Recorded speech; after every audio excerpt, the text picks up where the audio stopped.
showed your photograph to some old gray-bearded man sitting on a bench outside a general store. They said, yes, she's been here, but the memory wasn't clear. Was it yesterday? No, wait, the day before.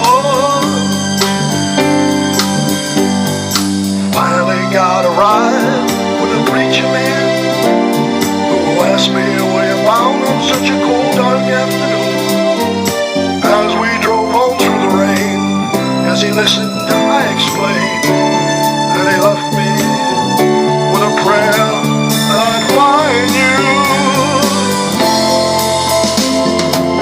Kentucky rain keeps pouring down, and on my head's another town that I'll go walking through.